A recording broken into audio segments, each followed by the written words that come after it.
This is the original D&D Studios. This room is exactly the same way as it was when they closed their doors in 2004.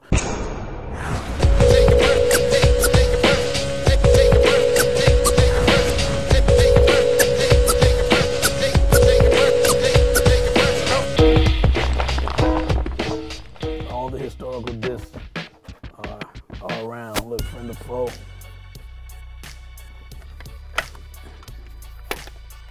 Yeah, I'm still a floppy disk guy. They ship them to me because you can't even find floppy disks anymore. Everything's computer and technology like that now, but this is historical. Jay-Z came in here when we did the Reasonable Doubt DVD and said, do not change anything. Leave it like it is. Nas came in here and said, man, if you ever move from here, you gotta tear it down piece by piece.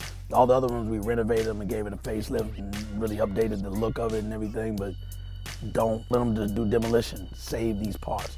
All the original walls, all the original structure is here. The floor's still dirty. That's all the beats. Guru already knows his titles. Mass Appeal, again, on the list, he says, our first single. Like, he always puts a little description.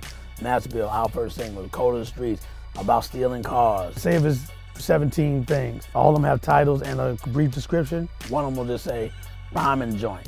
Rhyming joint means make a joint where he just spits. I call them turntable records. Records like that, it's just records you cut up. It's just nice rhymes. You know, everything ain't gotta always have a subject matter. It's skills. Just a rhyming record.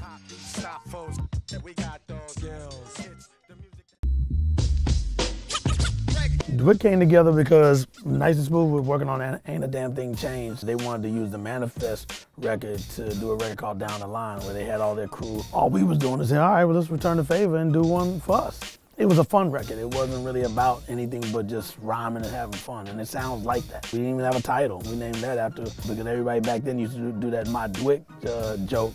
You talk clear and then you mumble at the end of the sentence and it makes you go, huh?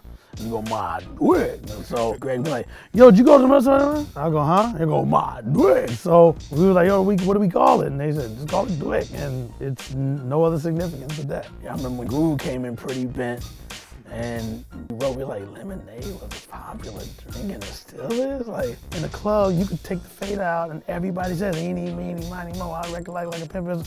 And when the lemonade part comes on, you could drop the whole music and everybody sing it. Lemonade was a popular drink and it still is. I get more props. We were just tired of how radio was starting to water down. It was just starting to water down in 93, 94. So we were just making fun of what those records sound like. And I said, you know how you're always in the elevator and you hear ding, ding, ding, ding, ding. I was just kind of having that vision sound-wise because I always hear the sound in my head before I do it. And when I started just, you know,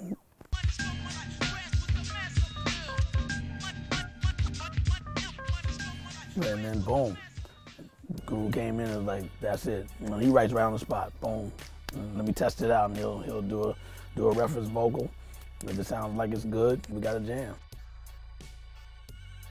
The mind state of going into Hard to Earn was really to strip down the usual style of what everybody expected from Gangstar, because Guru used to always hate us being labeled as jazz rap. But a jazz rap means everything's gonna be like, feel the bass and the rhythm and the blues. Come on down, take the news. You know, like that's jazz rap to me, you know. Bippity beep beep it up pop. You know, that's jazz rap. We rhyming about, you know, stick up kids is out to tax. You know, brothers are mused by other brothers' reps and things know best where the gun is kept. Like we're just using sounds that I thought meshed well with Guru's voice, because I'm all about what your voice sounds like. That's how I do beats to this very day. I want to show that we can do any style of music and still make it sound like a Gangstar track. So I said, let's strip it down, and Guru was totally with it. You know, the only song that wasn't part of that idea was A Long Way to Go, because we did that for Poetic Justice.